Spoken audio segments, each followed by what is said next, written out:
Sejarah kubah hijau di atas makam Nabi.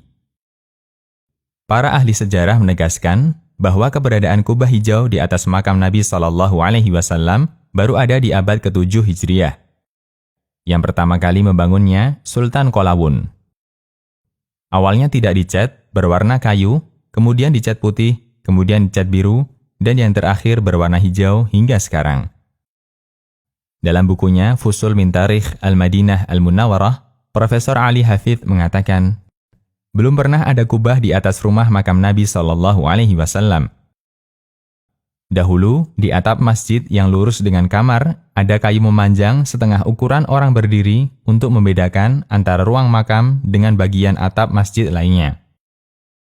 Sultan Qalawun As-Salihi, dialah yang pertama kali membuat kubah di atas kuburan tersebut.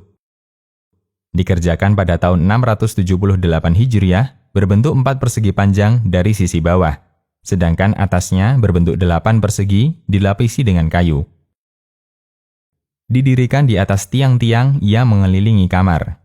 Dikuatkan dengan papan dari kayu, lalu dikuatkan lagi dengan tembaga, dan ditaruh di atas kayu dengan kayu lain.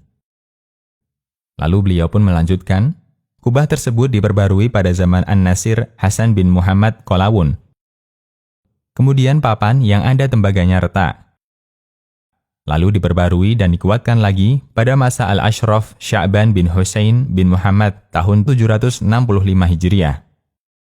Akan tetapi ada kerusakan dan diperbaiki pada zaman Sultan Qaitabai tahun 881 Hijriah. Beliau melanjutkan, rumah dan kubah turut terbakar pada saat terjadi kebakaran Masjid Nabawi tahun 886 Hijriah. Lalu pada zaman Sultan Qaitabai tahun 887 Hijriah, kubahnya diperbarui. Dan dibuat pondasi yang kuat di tanah Masjid Nabawi, dibangun dengan meninggikan batanya. Pada tahun 1253 Hijriah, Sultan Abdul Hamid Al-Utsmani mengeluarkan perintah untuk mengecat kubah dengan warna hijau. Beliaulah yang pertama kali mengecat kubah dengan warna hijau. Kemudian cat tersebut terus-menerus diperbarui setiap kali dibutuhkan sampai hari ini. Dinamakan kubah hijau setelah dicat hijau. Dahulu dikenal dengan kubah putih, faiha, dan kubah biru. Fusul min Tarikh Madinah Al-Munawwarah.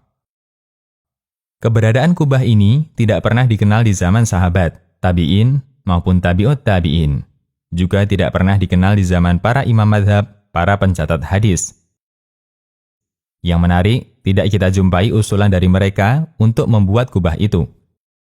Artinya mereka memahami kubah itu memang tidak ada syariatnya dalam Islam. Karena itu, aneh ketika ada orang yang menjadikan keberadaan kubah ini sebagai dalil pembenar membuat cungkup di atas kuburan. Di antaranya As-San'ani, penulis kitab Subulus Salam, beliau mengingkari keberadaan kubah ini sebagai dalil.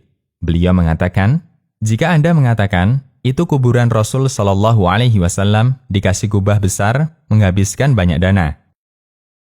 Jawaban saya, ini kebodohan yang berlebihan dengan kondisi yang sejatinya. Kubah ini tidak dibangun oleh Nabi Shallallahu Alaihi Wasallam, tidak juga para sahabat, tabi'in, tabi'ut tabi'in, maupun para ulama umat ini. Kubah yang dibangun di atas makam Nabi Shallallahu Alaihi Wasallam merupakan proyek sebagian Raja Mesir belakangan, yaitu Qalawun As-Salihi yang dikenal dengan Raja Al-Mansur pada tahun 678 Hijriah. Demikian, Allahu a'lam.